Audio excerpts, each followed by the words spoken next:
안녕하세요. 반갑습니다. 한국 CS마인드 교육센터 박정민 강사입니다. 저희 오늘 다섯 번째 시간, 18년도 3회차.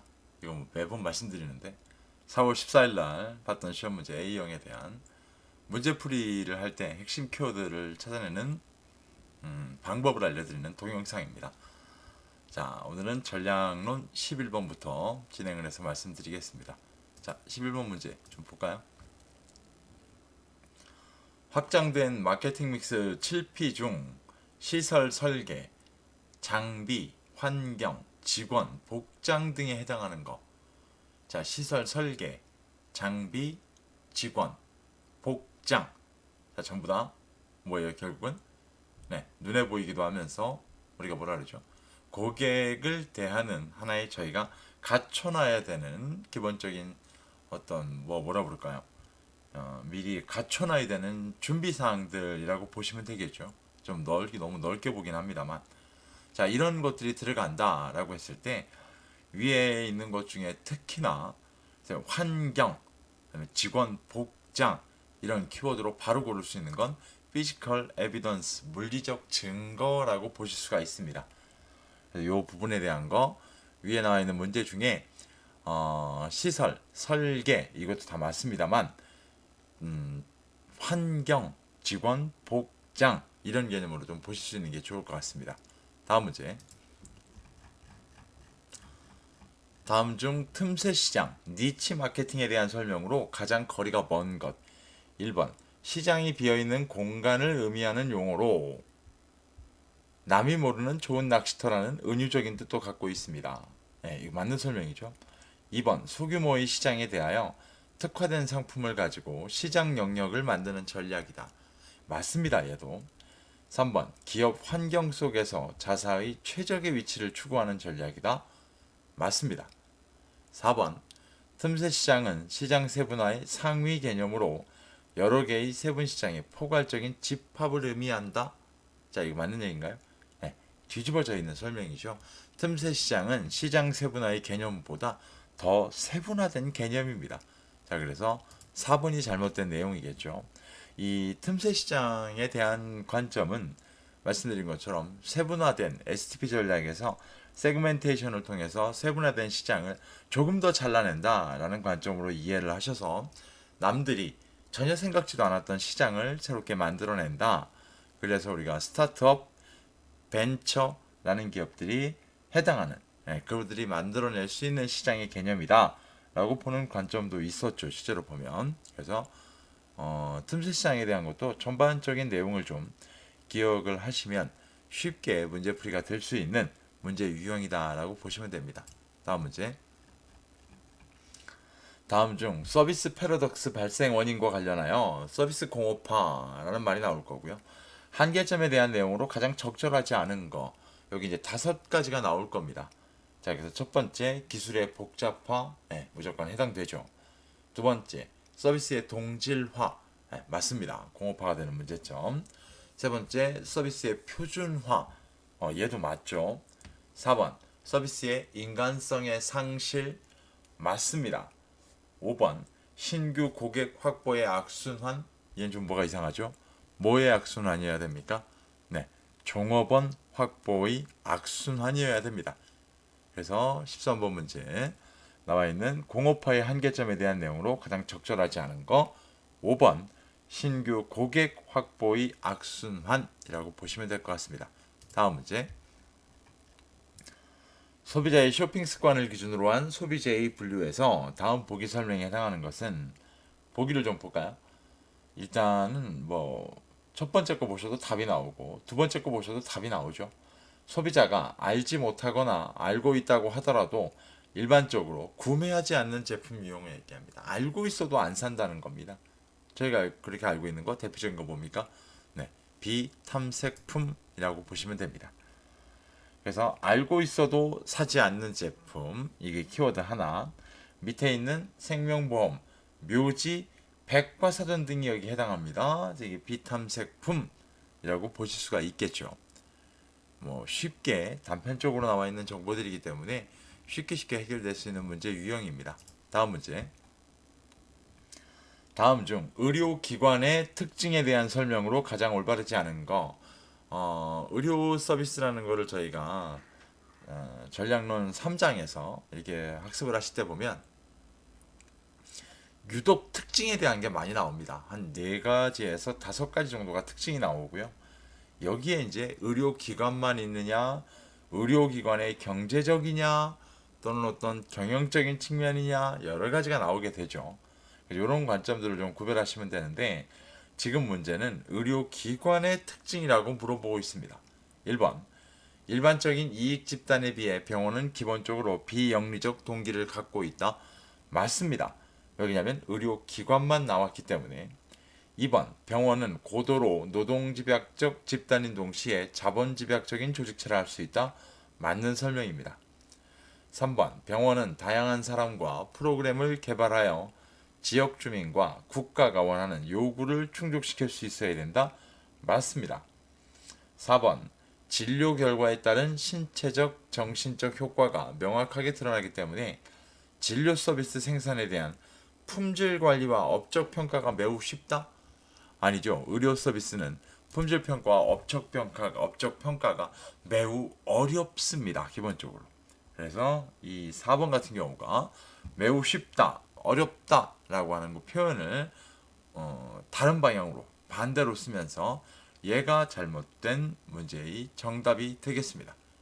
자, 그래서 5번 의료 5번이란다. 15번에 의료기관 또는 의료 경영, 의료 서비스 이런 거에 대해서는요. 꼭 한번 교재 내용을 읽어보시고 나서 문제를 해결하시는데 좀 활용을 하시는 게 맞는 것 같습니다. 다음 문제. 다음 중 자이다물이 주장한 지각된 서비스 품질의 성격으로 가장 거리가 먼 것. 자, 지각된 서비스 품질 1번. 서비스 품질은 고객이 여러 서비스들 간의 상대적 우월성 또는 우수성을 비교함에 따라 고저로 평가된다. 맞습니다. 이 설명. 2번. 서비스 품질은 서비스의 추상적인 속성이라기보다는 매우 구체적인 개념이다. 네. 서비스 품질에 있어서 서비스 품질은 주관적으로 고객이 판단할 거기 때문에 어떻게 보면 추상적이라는 관점이 더 맞을 겁니다. 그렇기 때문에 이번의 내용은 반대로 쓰여져야 됩니다. 구체적인 개념이라기보다는 속성이라기보다는 추상적인 속성이다라고 보시는 게 더 맞는 설명입니다. 그래서 2번이 잘못된 내용입니다. 다음 문제. 그랜루스가 제시한 이제는 CS 전략론 4장 문제가 나오기 시작하네요. 그래서 그랜루스가 제시한 6가지 품질 구성 요소 중 다음 보기 내용에 설명하는 거 보기를 좀 볼까요? 서비스 공급자의 운영이 신뢰받고 서비스 이용 요금에 대하여 가치를 부여할 수 있으며 라고 일단 한 문장이 나왔는데요. 여기서 앞부분에 있는 공급자의 운영이 신뢰받고가 키워드가 되겠죠. 고객과 서비스 공급자에 의해 해당 서비스의 운영이 성과와 가치를 나타낸다고 공감하는 것을 의미합니다. 자, 여기에 고객과 서비스 공급자에 의해 해당 서비스의 운영이 성과와 가치를 나타낸다 라는 거를 2가지 키워드로 딱 보게 되면 답은 뭘까요? 네, 평판과 신용에 대한 겁니다. 그래서 위에 보기 내용 중에 서비스 공급자의 운영이 신뢰받고, 두 번째, 서비스의 운영이 성과와 가치를 나타낸다고 공감하는 것을 의미합니다 라는 부분을 키워드로 잡게 되면 평판과 신용이라는 걸 골라내실 수 있을 겁니다. 태도와 행동을 좀 보면 1번 보기에 있는, 자, 이거 같은 경우는 뭘까요? 네, 친절하고 자발적으로 고객에게 관심을 갖겠다라는 얘기가 좀 나올 겁니다. 서비스 회복 같은 경우 능동적으로 바로 잡으려고 노력을 한다. 또는 수용 가능한 해결 대안을 얘기한다. 이런 게 서비스 회복에 대한 키워드가 되겠죠. 접근성과 융통성, 서비스 받기 쉬운 위치에다가 뭐 한다. 접근성과 융통성이겠죠. 전문성과 기술은 문제를 해결하는데 필요한 지식과 기술을 갖고 있다 라는 키워드로 보시면 앞으로 다른 문제 유형도 해결이 가능하실 겁니다. 다음 문제. 다음 보기의 설명에 해당하는 카노의 품질 모형 요소는, 자, 보기를 좀 볼까요? 충족이 되면 오히려 불만을 일으키고, 다른 거 보나 마나죠. 충족이 되면 오히려 불만을 일으킨다. 무슨 품질 요소? 네, 역품질 요소가 됩니다. 역품질 요소. 매력적 품질 요소는 뭡니까? 충족되면 고객 만족을 넘어서 감동, 불충족되면 아무것도 안 일어나죠. 이래서 고객 감동의 원천이다 라고 얘기하고 있고요. 이론적 품질 요소, 충족되면 만족, 불충족되면 불만족, 이렇게 나옵니다. 무차별 품질 요소, 충족되던 충족 안 되던 아무 상관없어요. 만족과 불만에. 당연적 품질 요소, 충족되면 당연한 거, 만족이 아니죠. 당연한 거. 불충족되면 얘는 고객 불만이 터져 나옵니다. 자, 이렇게 5가지 품질 요소, 저희가 기본적으로 알고 있어야 되는 품질 요소에 대한 내용이었습니다. 다음 문제. 자, 이 서비스 품질 SQ의 4가지 핵심 차원 중 다음 보기 내용에 해당하는 거. 자, 이게 드디어 문제가 출제가 됐어요. 자, 그래서 4가지가 있는데 이 중에, 자, 보기를 좀 볼까요? 이 웹사이트는, 일단 웹사이트라고 얘기하는 건 뭘까요? 이 서비스이기 때문에 그래요. 내가 원하는 정보에 빠르게 접근할 수 있다. 내가 원하는 정보에 빠르게 접근할 수 있다. 두 번째, 이 웹사이트는 거래를 신속히 완료할 수 있도록 설계되어 있다. 자, 이거 볼까요? 빠르게 접근할 수 있고 신속히 완료할 수 있도록 유별나게 빠르고 신속이라는 얘기를 하고 있습니다. 위에 보기 2가지가. 자, 그러면 위에 2가지 키워드로 효율성이라는 걸 바로 유추할 수가 있습니다. 신뢰성이라는 건 뭘까요? 네, 제대로 작동한다. 뭐 이런 관점이 될 거예요. 신뢰성. 보상성은 뭐가 될까요? 간단하게 보게 되면 보상성. 네, 보상성은 실제로 다른 측면을 보는 게 맞죠. 여기서는 이 보상성까지는 나와 있지가 않아요. 보안성은요? 보안성. 네, 신용정보의 안전보장.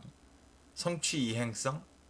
약속의 정확성. 약속한 시간에 상품을 전달해 준다. 이런 관점으로 나누시면 됩니다. 결국 이 서비스 품질의 SQ의 4가지 핵심 차원은요. 효율성, 신뢰성, 보안성, 성취 이행성 또는 실행성이라고 부르죠. 보상성은 여기 해당하지 않습니다. 혹시나 오판하실까봐 보상성은 해당되지 않아요. 자, 오늘 강의 동영상 강의의 마지막 20번째 문제입니다. 내부 마케팅의 영향 요인 중 불평, 서비스 품질, 고객 만족 등에 해당하는 게 뭡니까? 라고 해가지고 3가지 통제에 대한 거 물어보고 있습니다. 자, 여기에 해당하는 거 불평, 서비스 품질, 고객 만족이라고 그러면 잘 보세요. 전에 일어나나요? 뭐뭐 시에, 거래 시에 일어나나요? 거래 후에 일어나나요? 네, 후에 일어납니다. 결국은 무슨 통제? 결과 통제가 될 겁니다. 결과 통제. 이해가시죠? 그런 관점으로 좀 나눠보셔도 충분히 해결이 가능한 문제 유형입니다. 투입 통제라고 하는 건 잘 보시면 기업이 뭐 하는 거예요? 네, 기업이 뭔가가 이걸 실행해야 되는 거죠. 그래서 종사원 선발, 교육훈련, 전략계획, 자원할당 이런 것들이 있을 거고요. 과정 통제는 기본적으로 이제 프로세스에 대한 내용이 나올 거예요. 그래서 조직 구조, 관리 절차, 보상 이런 게 있고요. 결과 통제에는 위에 보기처럼 불평, 서비스 품질, 고객 만족 이런 것들이 포함되어 있을 겁니다. 이 3가지는 꼭 기억하셔야 되는 문제 유형입니다. 그렇게 알고 계시면 될 것 같고요. 11번부터 20번까지 문제는 전체적으로 보게 되면 한 문제 정도 기존에 저희가 보지 못했던 ESQ 차원의 문제라든가 이런 것들이 좀 포함되어 있었고요. 나머지는 전형적으로 출제가 되던 문제 유형들이 출제가 된 하나의 흐름을 좀 보여줬습니다. 오늘 20번까지 문제 풀이 과정에 대한 거 들으시느라 고생 많으셨고요. 저희 다음 시간에는 전략론 21번부터 30번까지 말씀을 드리도록 하겠습니다. 고생 많으셨습니다. 감사합니다.